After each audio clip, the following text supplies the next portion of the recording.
and welcome to the NewsX Sunday Guardian Roundtable.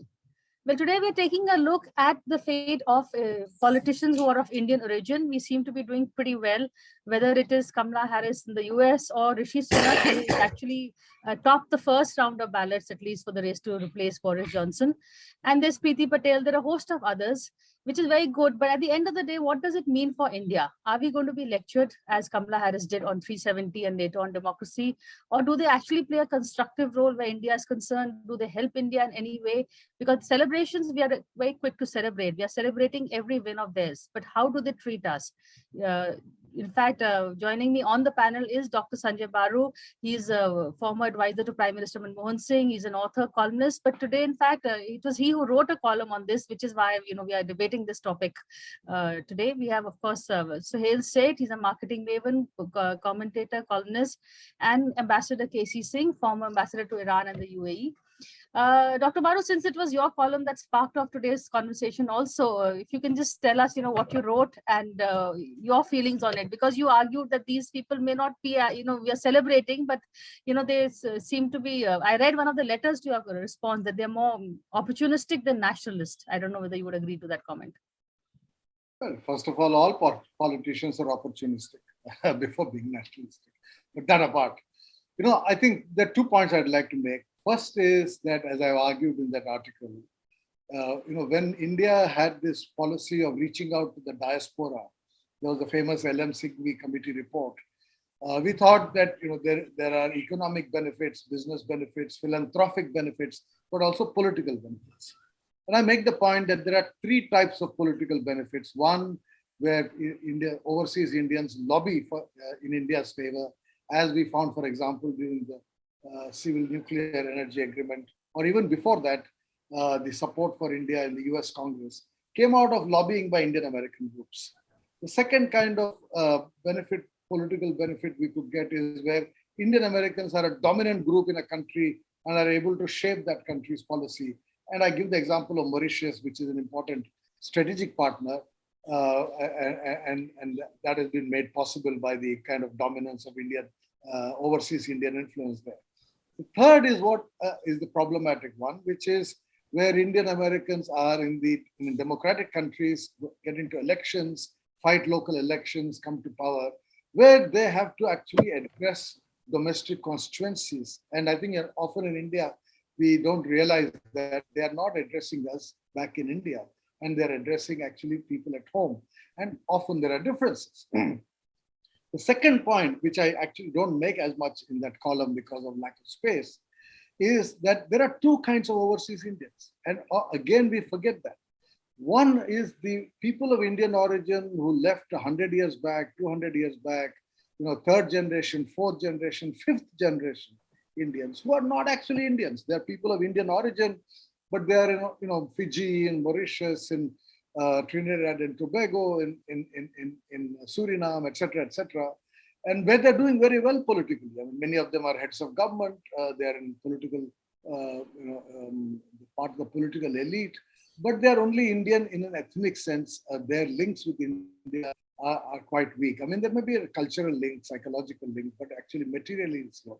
But the second are the first generation or second generation Indians. Who are migrated, like Kamala Harris is a 2nd generation Indian migrant. And there are more recent migrants who still have links back home. I mean, Kamala Harris is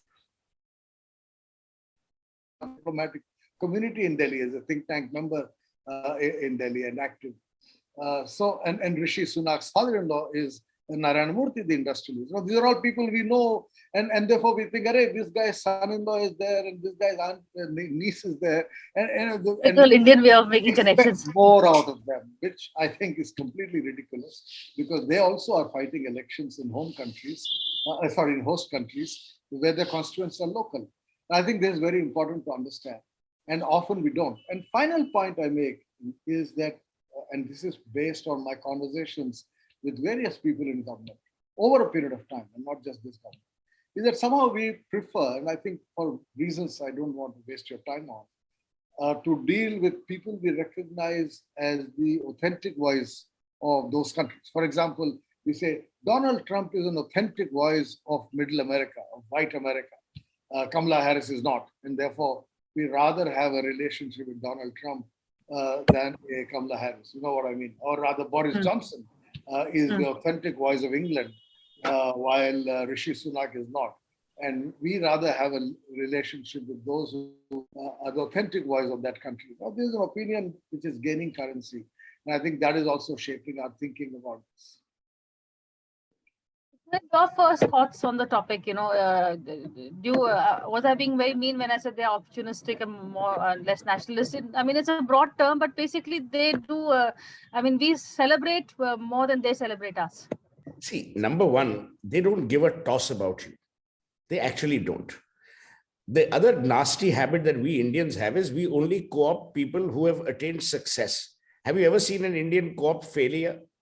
Tomorrow, if let's say Satya Nadella fails, people say, "Par ye to Indian hai nahi, ye to American hai."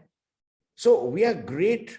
We are a great community to co-opt success and make it our own. Have you seen we've given Bharat Ratna to people only after they've got the Nobel? Otherwise, before that, we don't recognize them. Then we'll say, "But he's our man." Then you will have all the channels which will go to his village or her village and see which goddamn coconut seller he used to buy coconut from. They'll discover some intrepid, decrepit little aunt who will talk about his school behavior. They'll discover some, like even day before yesterday, someone discovered Mr. Modi's school teachers. We are a great discovery of Indians abroad. If Nehru had to rewrite, it would be discovering an NRI all over again. A, B, they are winning elections in the United Kingdom for the people of the United Kingdom. Only 2% of people in the United Kingdom are Indian origin or Indian ethnicity. 98% are not. So please don't think that by sucking up to India or Indians here, they're going to win anything there. They don't care. The other important thing is if you meet these people, they don't want to be Indian. We are dragging them by the scruff of their neck saying, "No, you be Indian. You show me having a jalebi. You show me which puja you are involved in. You come with me to this Ganesh Chaturthi." They want to be seen as British. They want to be seen as locals. So it's all the optics. And I'm always telling you the hypocrisy that we are laden with in our country is unimaginable. Finally, this Bukhara diplomacy has never worked for India. Bill Clinton loved Bukhara, loved India, screwed India. Obama loved India, Democrat, screwed India. The guy who only had cherry Coke in his suite, did not eat in Bukhara, was George W. Bush. He loved India. Donald J. Trump loved India. Biden, I don't know whether he loves anything at all because I don't think he's even in the present situation in the present world. But this is the reality. So this co-opting habit of Indians has to stop. We have to stop owning people. Those people don't want to be owned by you. They don't want anything Indian about themselves. As Dr. Baru said, Narayan Murthy happens to be the father-in-law. But there was no grand design that Rishi and Akshata wooed each other because one day Rishi thought he would need the vote of the 2% that is in Britain because he would enter politics in 2015 after becoming an MP.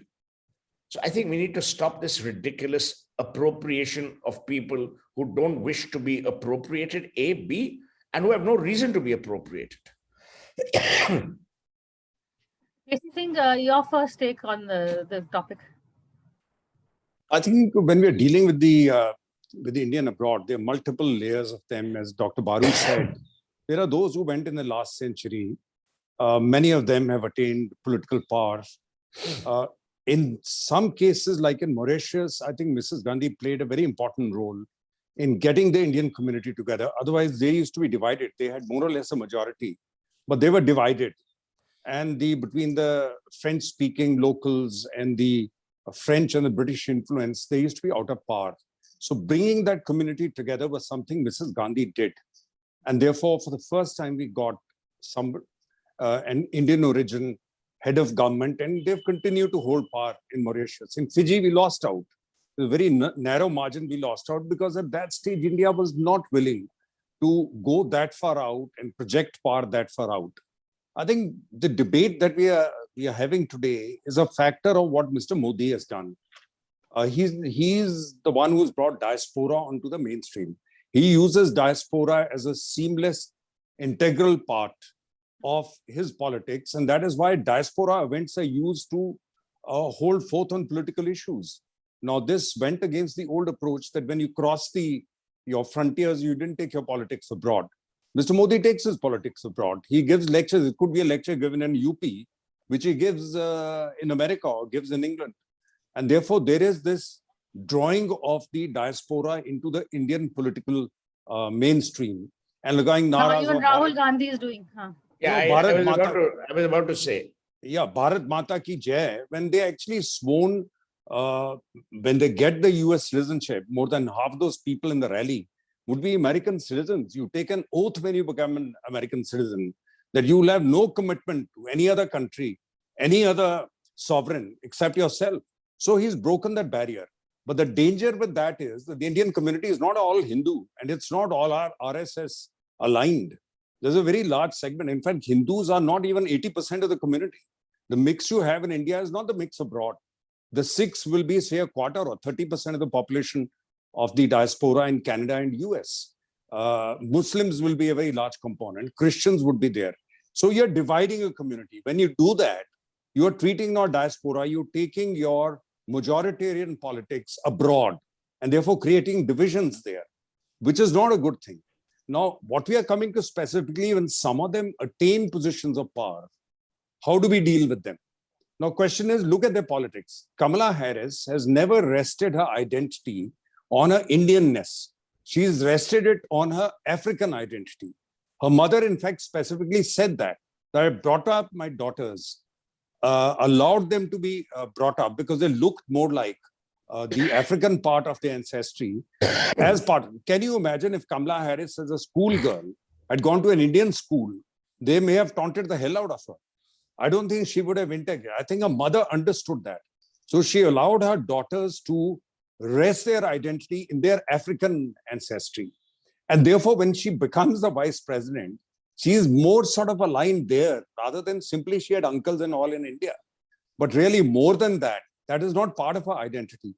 Nikki Haley, she's a Randhawa, she's born in America, but then she goes and becomes a Christian. So she's married to a white man. She's become a Christian. Even I think the Sikh diaspora hardly relates to her. So how do you, although when she came to India, she went to the Golden Temple and so on and so forth. And the third example I'll take is the Defense Minister of Canada, Harjit Singh Sajjan, an army officer. But then here he's been, even Amrinder Singh refused to meet him because he said he's more Khalistani. He supports the Khalistanis there. So it's very complex simply because people come into power. They come as has already been explained and Sohail said, using their local identities, using your local support, which may be either some Khalistani elements in it, which may be African, which may be even in case of the Indians, Patel or Sunak, etc. Many of them have come via East Africa.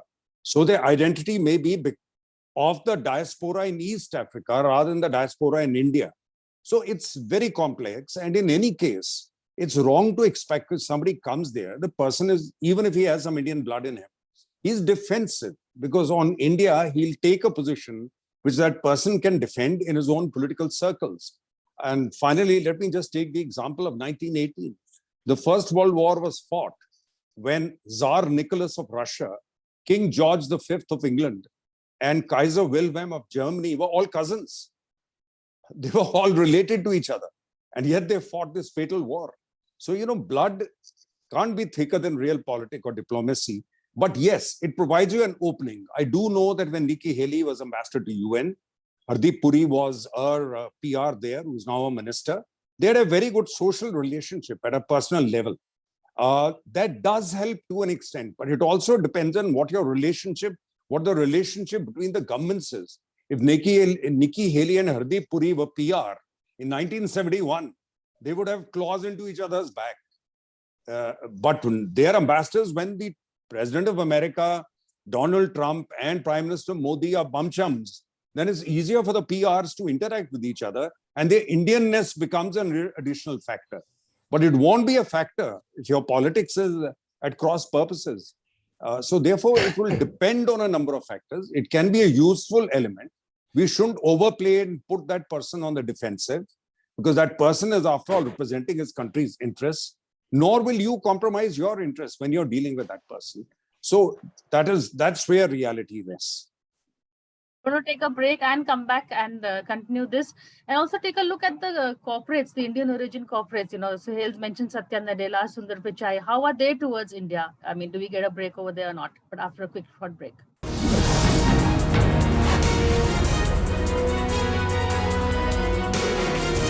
Hello and welcome back to the NewsX Sunday Guardian Roundtable. Today we are discussing the attitude of Indian origin, whether politicians or corporates, we celebrate their success, but what is their attitude towards us? Dr. Baru, what about the big, whether it's in tech or any others, the people, Indian origin, they're all over really, but, do they give any special thing for India? Do show any preference to India? Do they come and invest over here? See, any CEO, first of all, they're all CEOs. They are not themselves capitalists or owners of capital. Most of them are CEOs of large corporations. And any CEO is, at the end of the day, answerable to the board. And the board is essentially, native. In the United States, a dominant white board. In England, it will be dominantly an English or British board. So the CEO may be Indian, but he's answerable at the end of the day the board of the firm, not to India. But that is not a relevant issue at all. What matters for any company, the CEO is Indian or not, is that India is an opportunity and India is a market.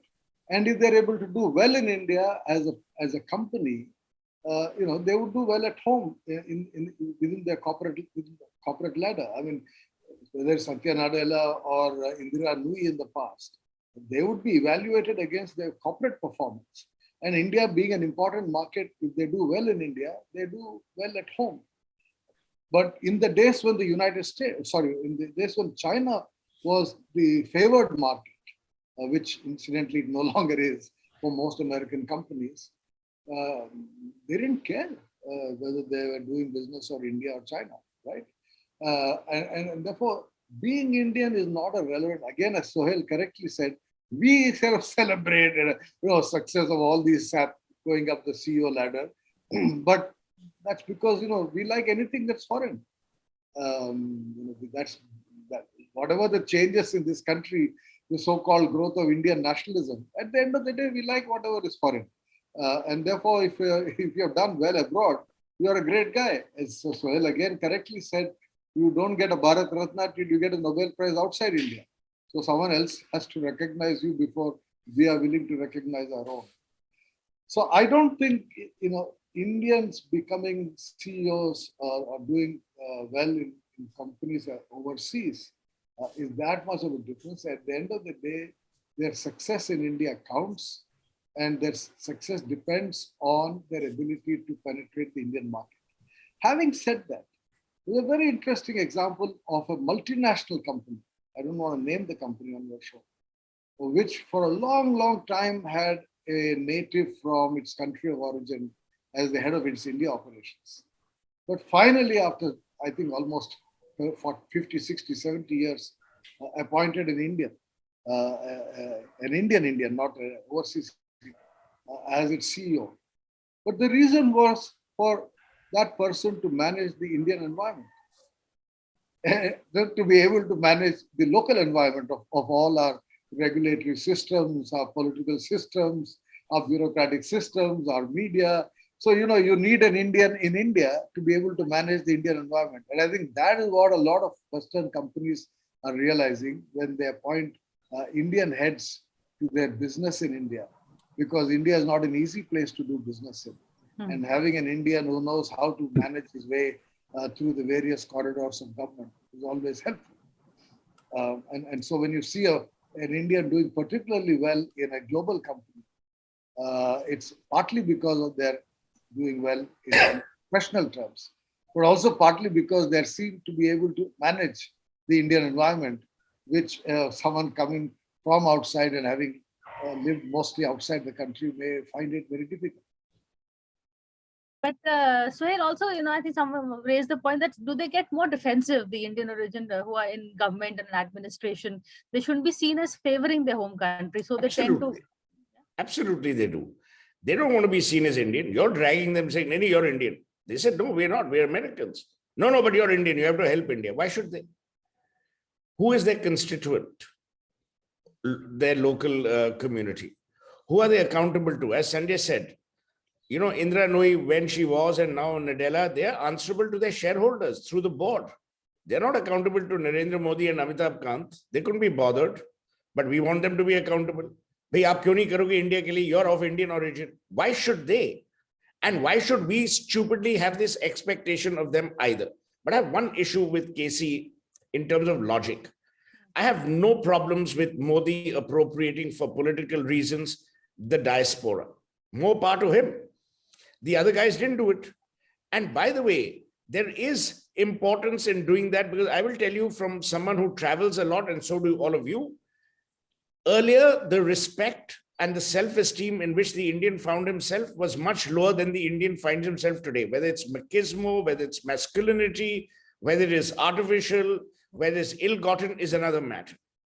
They are finally more proud of being Indian. A. B. I have no issue with someone saying Bharat Mata ki Jai abroad. It doesn't take away from your American citizenship. Half the guys who get American citizenship can't even recite the stars and stripes. And that's unimportant. What is important is that does Modi see this as an important constituent for creating a level of influence and soft power? I hope he does. Whether it's happened or not, I'm not a tracker of that, so I wouldn't know. But does that enhance India's influence? It certainly does. I mean, why would a sitting president of the United States come to Chicago, wherever the hell they were, and walk the stadium with Modi? So I'm a great believer, no matter what works. Our question here is, will people of Indian origin or Indian ethnicity who hold political office in their host or home countries be appropriated by us? And my answer is yes. Is it absurd? The answer is yes. Why do we do it? Because we are the appropriating kind, as simple. If Sanjay Baru is successful, I would always say he's my friend when we were born on the same date, although about 20 years apart. But if he had failed, I wouldn't even know him. You won't get one less Facebook birthday greetings to Sanjay. Casey, do you want to respond to what Sahil said? But also this use of the diaspora, I do tend to agree with him. It's forced to be harnessed, with Modi is doing very effectively. We can argue, good or bad, but at least he's... The jury's out on that. I agree with Casey. The jury's out on that. No, it's a question of how you use the diaspora. My limited objection is you don't take your divisive politics to US and carry on abusing the Indian politicians from a foreign soil using the diaspora. So you are carrying your own, own predilections and prejudices, and you're projecting them onto the diaspora. That is not correct. When you go abroad, was Vajpayee lesser of a speaker than Mr. Modi? He didn't reach out. He would meet the diaspora. Yes, I've seen him address them in the Gulf and as the spokesman. But when he went to New York, he didn't. He had a meeting with them in a large hall. You take, for instance, the Texas meeting, now where Prime Minister walked around with Donald Trump and almost endorsed him. Now, lo and behold, the Democrats won the next election. The Americans have not raised it with you. But take the example, for instance, if the Prime Minister of Nepal came to India, gathered all the people of Gurkha origin and started going naras against, which Indians were not very happy with, how would you react? There'll be chaos in India. Why is he coming and giving a lecture here in a stadium, gathering people of Nepalese origin? You see, there have to be sensitivities, and I think we have crossed certain barriers. And there, the danger was manifest. That Biden could have taken offense, may have taken offense, he's internalized it, that the Prime Minister of India had gone too far into the corner of his predecessor during an election year. No, that is really taking it too far. So winning over or approaching your diaspora is one thing, but taking your differences, your political differences abroad, then drawing the local politicians into it is another. I think that is not something, as I would agree with Sohail, jury is out on it. You take it when Donald Trump was imposing duties on you. I didn't hear any naras from the Indian diaspora in America. They were silent. Why didn't they come out on the streets with placards and say, you cannot impose these duties on India? So where was the Bharat Mata at that stage? You see, then they don't want to come out at that stage. They don't want to go out and protest. Did you see a single street protest raising slogans against the US government, saying they shouldn't be imposing these duties on India? So it's a very selective kind of approach where at an emotional level, they have a connect and we can exploit it. Absolutely, it has to be done. But it has to be done with a degree of sophistication, which has been missing in the past. It's too brazen. And then that is why the Indian political parties also, Congress, etc., also started attacking the Prime Minister while he was abroad, which is not correct, which shouldn't be done. When your leader is abroad, whether the opposition leader is abroad or But Rahul Gandhi tore up an ordinance, Casey, when Manmohan Singh was taking steps to the Oval Office. As I said, Hamam mein sab nange hain. What Rahul Gandhi did was the worst. His own party, his own Prime Minister, walking towards the Oval Office, this joker tears up the ordinance. I agree with you. What responsibility does this dolt have? No, Just that got is... a like from Dr. Baru on this.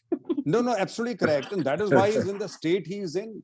So the people of India have punished him. He is hardly a leader. He's not even taken over. He pretends to be leader of the Congress, but we know the state of the Congress.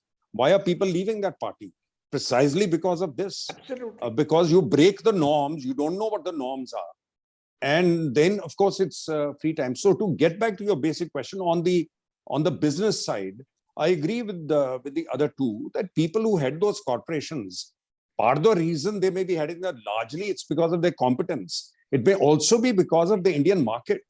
That also helps them because those companies are also looking at their ability to reach out to the Indian market, to counterparts in India.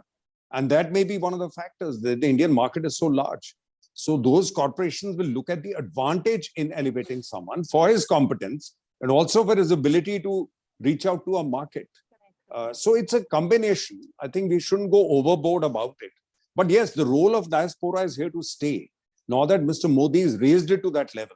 But I would prefer a prime minister to reach out to the entire diaspora and not to take the Indian political differences abroad. That's the limited argument. On that note, but the role of the diaspora, I agree with all of us, with all the panelists, that is coming more and more into play because of Modi's initiative or whatever reasons. But definitely is something that's a community that we will be watching and keeping an eye on. But that's it for now. Thank you for this conversation. Thank you.